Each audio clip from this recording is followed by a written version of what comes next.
Our dear friends invited us to go to Syracuse overnight for a basketball game. Not only was this my first college basketball game, but going with a die-hard fan, and I mean die-hard, gave us a behind-the-scenes tour the next day. In this video, I'll make some art inspired by the trip, share 8 fun facts about Syracuse University, and show you some highlights from the game. And they won!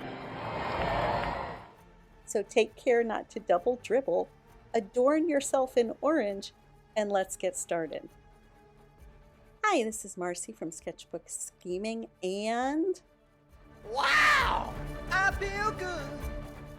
Wait, Otto, I'll let you know when we're ready for you. Geez, Otto gets a little excited. For my illustration, I knew I wanted to feature a lot of orange around a darkened arena, so I filled in a black background edged in orange in acrylics. I made a pencil sketch first, and then I tried transfer paper for the first time. I used this little stylus to trace over my favorite lines, and I was so pleased when I pulled back my sketch and saw the crisp white lines underneath. The Hall of Languages was the first building on campus, and it originally housed the whole university. Undoubtedly, the most fun fact about it is that it was the inspiration for the Addams Family mansion.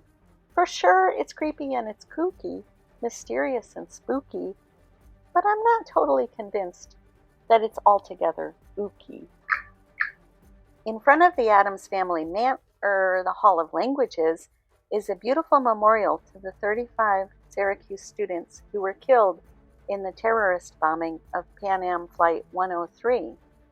Okay, that fact wasn't fun at all, but it is an important part of the Syracuse campus.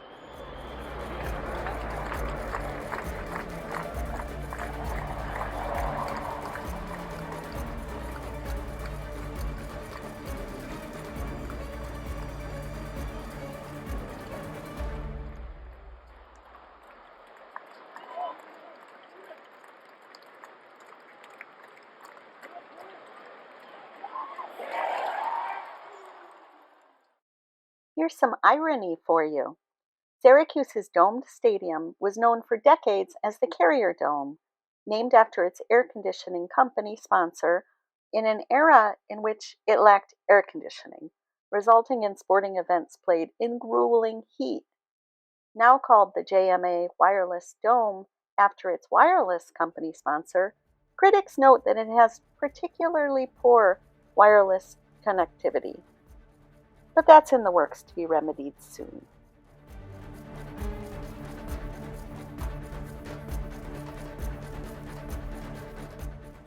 I simplified the complicated scene a lot and focused on 2 players, one from Syracuse making a basket and one from Wake Forest, as well as the basketball net and backboard.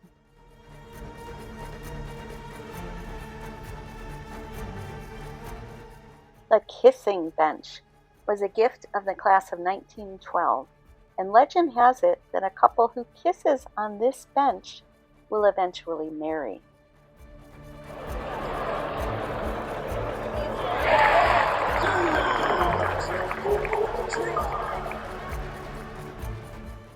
My white lines here were a little too sloppy, so I tried to use tape to clean up the edges a bit. Of course, the orange basketball would be a prominent element. I took quite a few coats.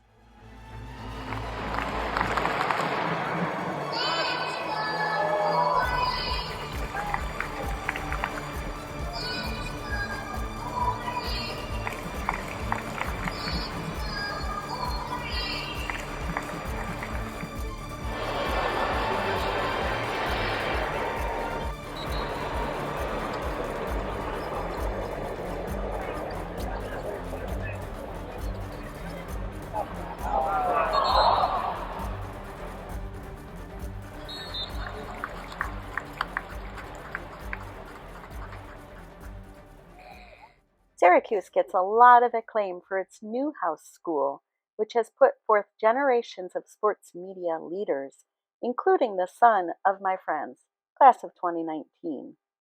But insiders know that the Maxwell School of Citizenship is actually Syracuse's most esteemed institution, having put forth my friend in 1989.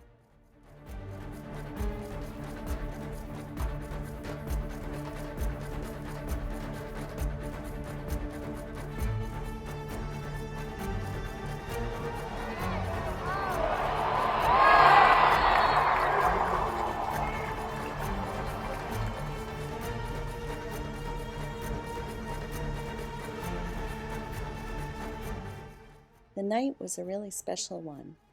Syracuse celebrated the 20th anniversary of their NCAA National Championship, invited back the championship team members, and retired the jerseys of Gerry McNamara and Hakim Warrick, who both spoke at the event.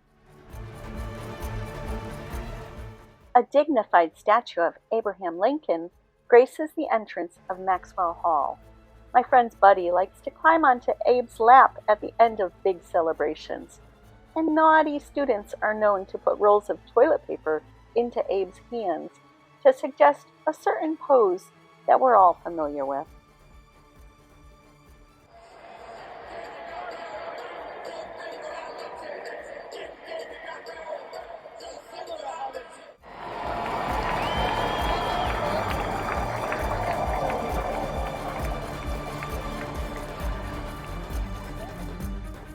I wanted the background to be a sea of fans, but to be less attention-grabbing than the players, so I just used some vague shapes and not too much detail at all.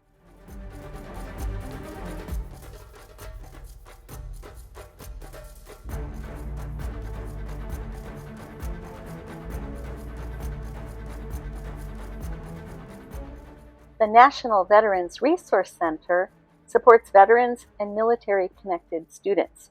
Syracuse has a long history of supporting veterans, including when a Syracuse chancellor helped to write the GI Bill.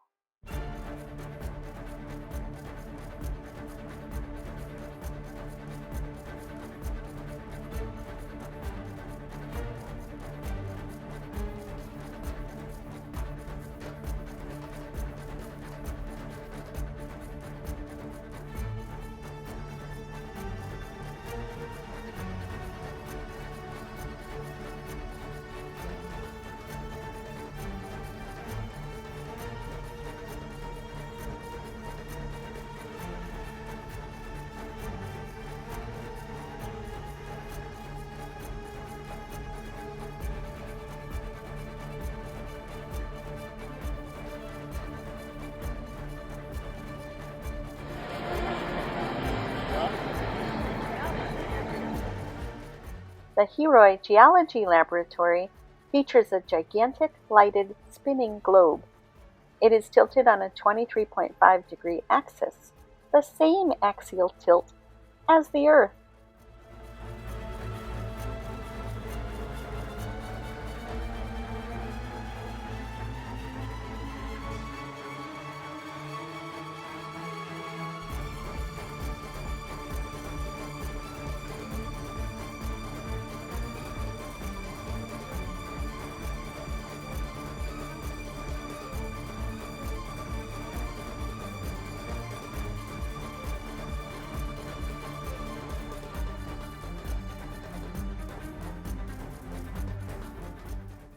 For features on my little fans, I just filled in some simple lines for their eyes. I like these orange-wearing little people.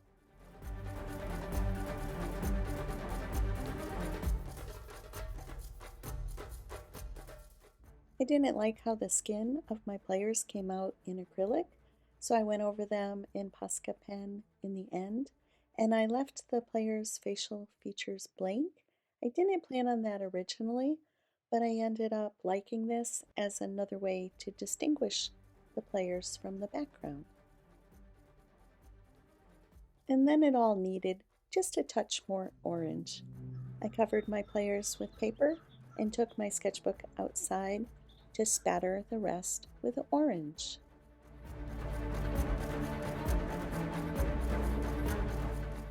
Here's a look at Otto the Orange. I made this drawing on the car ride home from our trip. Wow! Otto, you can sing in a minute.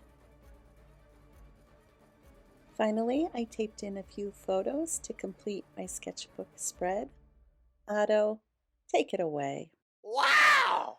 I feel good. I knew that I would now. I feel good. I knew that I would now. So good. So good. I got you.